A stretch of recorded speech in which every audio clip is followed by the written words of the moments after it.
Hello everyone, my all viewers. नमस्कार आप सभी को। मैं रीना, डाइट प्रवक्ता बुलंदशहर, अपने यूट्यूब चैनल में आप सभी का हार्दिक स्वागत करती हूँ।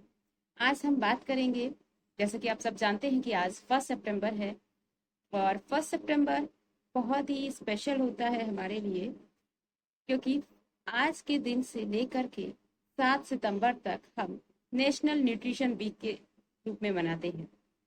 यानी नेशनल न्यूट्रिशन वीक प्रति वर्ष 1 सितंबर से लेकर 7 सितंबर तक मनाया जाता है और मुख्य रूप से इसको सेलिब्रेट करने का जो उद्देश्य है वो लोगों को पोषण के प्रति जागरूक करना, जिससे प्रत्येक व्यक्ति पोषण के प्रति जागरूक होकर के स्वस्थ जीवन जी सके, कुछ अच्छी फूड हैबिट्स डेवलप कर सके, जिसके साथ साथ वो अपना सुखमय जीवन जी सकता है।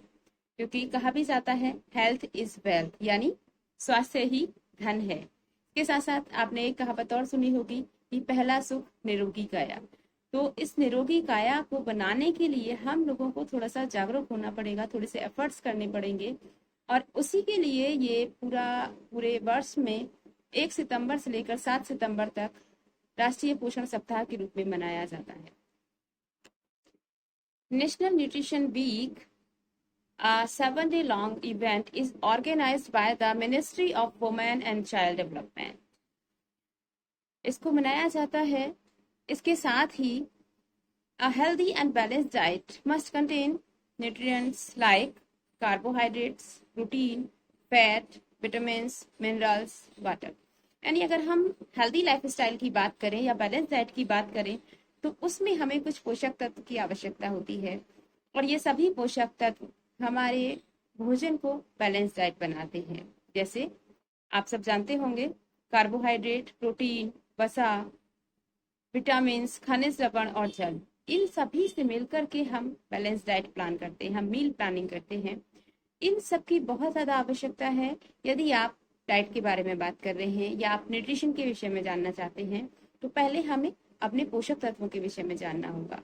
और अब हम बात करते हैं कि कब से आखिर जो न्यूट्रिशन वीक है उसकी हिस्ट्री क्या है, उसका इतिहास क्या है। तो संक्षेप में इसके विषय में बात करेंगे। न्यूट्रिशन वीक के इतिहास की बात करें तो सबसे पहले academy of nutrition and dietetics के सदस्यों ने मिलकर के नेशनल न्यूट्रिशन वीक को मनाने की शुरुआत की थी मार्च में, और मार्च में 1975 में। उसके बाद academy of nutrition and dietetics को एडीए के नाम से भी जाना जाने लगा, यानी अमेरिकन डायटेटिक्स एसोसिएशन के नाम से। और इनका जो मुख्य उद्देश्य था इसको ऑर्गेनाइज करने का, वो ये था कि लोगों को गुड हेल्थ मिले, अच्छी लाइफस्टाइल मिल सके और अच्छा पोषण मिल सके, व्यक्ति इसके बारे में जान सके। और इसके बाद बहुत ही अच्छा रिस्पॉन्स मिला यूएसए को, और यूएसए से इंस्पायर होकर के भारत की सरकार ने भी ये डिसाइड किया कि हम भी अपने यहाँ पर पोषण सप्ताह मनाएंगे। और इस पोषण सप्ताह की शुरुआत करने के लिए जब आप यूएसए से प्रभावित हुए तो बहुत सारे, चूंकि उस समय पर बहुत सारे लोग कुपोषण से पीड़ित थे, माल न्यूट्रिशन से पीड़ित थे, जो कि एक गंभीर समस्या बनी हुई थी। तो उस कुपोषण से निकलने के लिए भारत की सरकार ने ये सोचा कि हम भी अपने यहाँ पर पोषण सप्ताह की शुरुआत करते हैं और लोगों को जागरूक करते हैं, जिससे लोग कुपोषण जैसी भयंकर बीमारी से बच सके। तो पहली बार 1982 में नेशनल न्यूट्रिशन वीक को इंट्रोड्यूस किया गया इंडिया में, और 1982 में जब पहली बार बात आई कि नेशनल न्यूट्रिशन वीक इंडिया में इंट्रोड्यूस किया गया तो उसके बाद लोगों में एक उत्सुकता हुई इसको जानने की, इसके विषय में और अधिक जानकारी प्राप्त करने की। तो लोग इसमें बहुत ज़्यादा इंटरेस्ट लेने लगे और इसके साथ ही साथ लोगों को हेल्दी न्यूट्रिशंस क्या है, कैसे हम अच्छा भोजन ले सकते हैं, कैसे हम अपनी हेल्थ को अच्छा कर सकते हैं, इसके विषय में लोगों में जानने की बहुत ज़्यादा आवश्यकता हुई। क्योंकि मुख्य रूप से देखा जा रहा था कि बच्चों की जो डेथ का रेशो था उसमें जो बहुत ज़्यादा डेथ हो रही थी वो माल न्यूट्रिशन ही कुपोषण के कारण हो रही थी।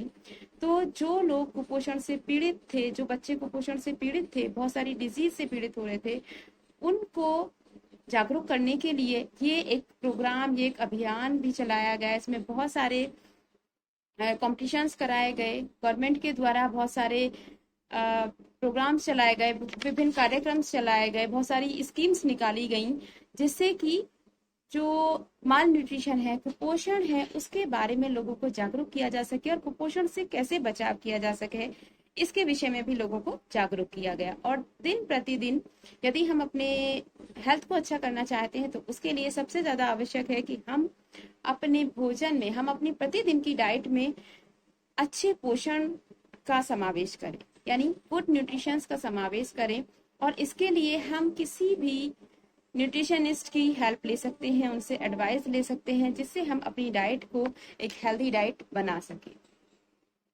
इसके साथ ही सब गवर्नमेंट्स ने कुछ स्कीम्स चलाई, कुछ प्रोग्राम्स चलाए, जिससे कि हमारे देश में जो माल न्यूट्रिशन की दर थी उसको धीरे धीरे कम किया गया। तो देखने को मिला कि वास्तव में जो कुपोषित बच्चे हैं उनकी संख्या अब कम हो रही है। इसके लिए हमारी जो गवर्नमेंट है, या हम बात करें कि नेशनल न्यूट्रिशन वीक जो हर साल मनाया जाता है, उसके लिए कोई ना कोई थीम भी दी जाती है। जैसे लास्ट ईयर 2021 में थीम थी feeding smart right from start, यानी जब हम बात करते हैं कुपोषण की तो यहाँ पर ये बात भी आ जाती है कि बच्चे के डेवलपमेंट के लिए, उसके होलिस्टिक डेवलपमेंट के लिए, जैसे लास्ट टाइम की हम उसकी बात करें थीम की, तो feeding smart right from start, यानी जब बचपन से ही बच्चे को, स्टार्टिंग से जब बच्चा जन्म लेता है और ब्रेस्ट फीड करता है तो मदर मिल्क उसको दिया जाता है, जिससे बच्चे की इम्यूनिटी बूस्ट होती है और बच्चे में कुछ गुड हैबिट्स भी डेवलप होती हैं। वैसे ही इस बार की अगर हम बात करें थीम की, तो 2022 की जो नेशनल न्यूट्रिशन वीक की थीम है वो है celebrate a world of flavours, यानी celebrate a world of flavours. बहुत सारे फ्लेवर्स हैं आपके फूड्स में, तो उनको हमें इस बार सेलिब्रेट करना है।